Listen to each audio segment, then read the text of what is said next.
In this video, we'll go over Geospatial Energy Mapper and how it can be used in coordination with the CITAP portal and as a useful tool for the resource reports that are part of the application process.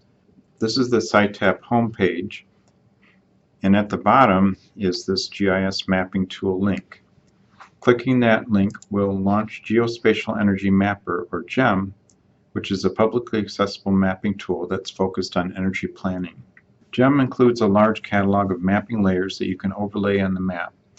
At the lower left, there's a set of mapping themes. Clicking one of them populates the map with that theme, highlighting the content for that topic, and the table of contents will contain more layers for that theme. Other controls and features of GEM will be shown later in the video. In this context, GEM will mainly be useful for parts of the resource reports that are part of the 10 CFR 900.6 regulations in the Federal Register. Those topics, alongside the applicable content and capabilities in GEM, are shown here.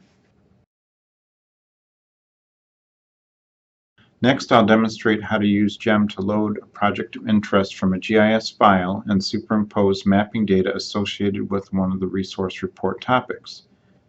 Specifically, I'll load a GIS file, add mapping data available in GEM, adjust the map view and look up information, measure distances, sketch areas and lines on the map to highlight locations of interest, print a map, and download GIS data for use in other systems. I'm going to be using an example of the Trans-West Transmission Line project available from the Bureau of Land Management, a project which was permitted recently. Let's start at this URL and search for Trans-West Express.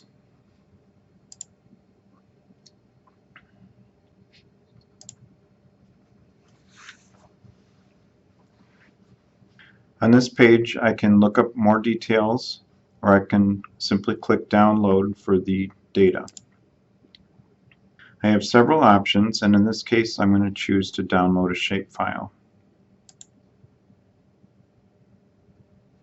Returning to GEM, use the File tool to browse to the downloaded file. So click File at the top right, then choose File, pick it, and click Load. Next I'm going to adjust the title a little bit, and I'm going to give it a color.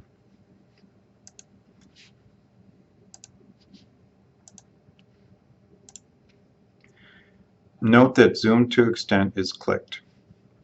Then when I add it to the map will zoom to that location. Loading GIS files in GEM with this tool only loads it in your browser memory. It's not transmitted anywhere or saved when you quit GEM. First, let's demonstrate how maps could be made for general project description resource report. I have the electrical infrastructure map theme clicked already, and it's showing power plants and transmission lines but not substations. So I'm going to turn the substations on and turn the power plants off, and then I'm going to zoom the map.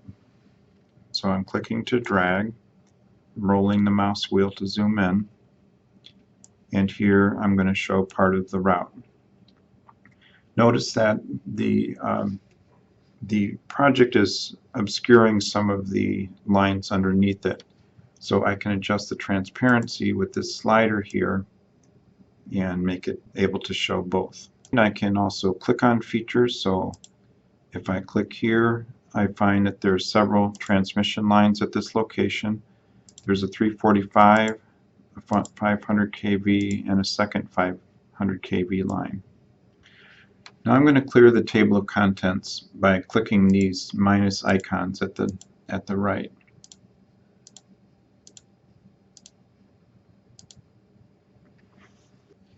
Let's take a look at the Protected Areas mapping theme.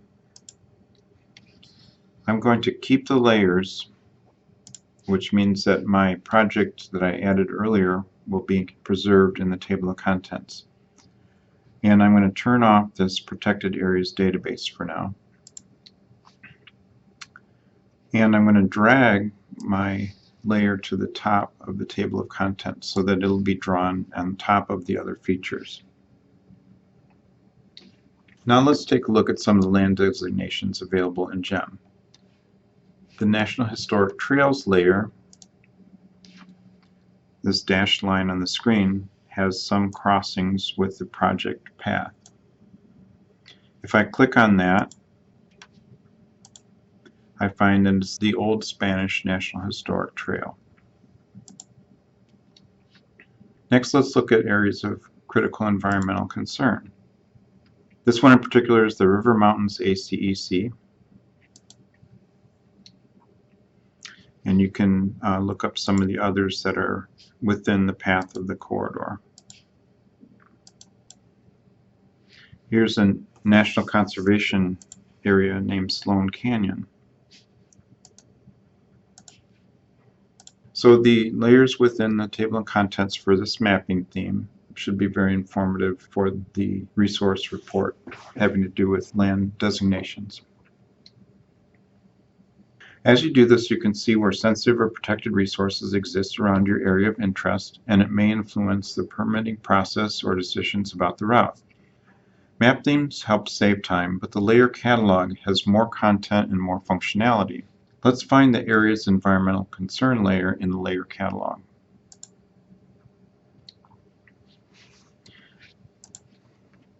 So under filter by keyword, I'm going to type in part of the name, and that's going to isolate the layers with that particular string in the name. And I'm going to click on the title. This populates the panel on the right, and it provides a short description, the date the data were published, and when it was last updated in GEM. And then you can access metadata, which is more descriptive information about the layer, or you can download it as a GIS file.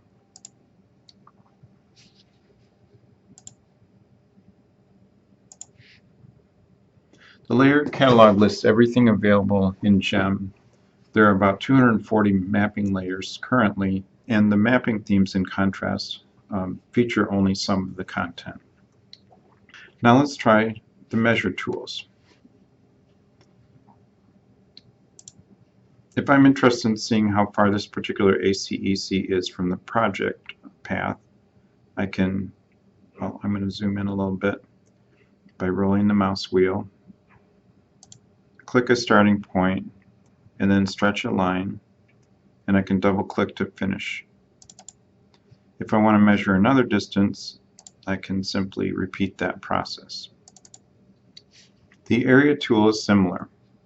If I click area, I can click once to start a measurement and then drag my shape that I want to measure and double click to finish, and the area will be reported on the screen. Click the X to finish measuring.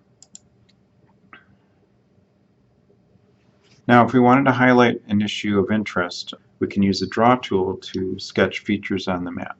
So first of all, let's draw a polygon. And let's just say this area along the path is near the National Historic Trail, and we just want to point that out in some sort of illustration. And then maybe we could also add a line. So here, for example, say we wanted to just highlight this nearby ACEC. These features on the map can be adjusted.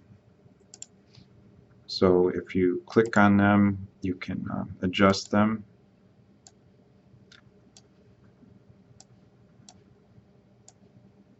Click and drag. And you can also clean up by deleting features. These also are temporary graphic overlays while you're using GEM. Let's keep this one on the screen. Next, I'll demonstrate the print tool, which is a way of capturing the current map, and I can put that in a PDF file or print to a printer. So you'll get a snapshot of the map with a little bit of descriptive information about GEM, and then any of the layers that are drawn on the map will be shown in a legend. You can click Save and save that to your disk, or you can print it. This has been just a quick tour of some of the features of GEM that illustrate how you can load a shapefile, work with it on the map, superimpose it with a whole variety of content, and measure and draw features, as well as capturing the results in a file. If you have any questions about GEM, you can use the link at the top left to email citap@hq.doe.gov, and your questions will be routed to folks that can answer them. Thank you.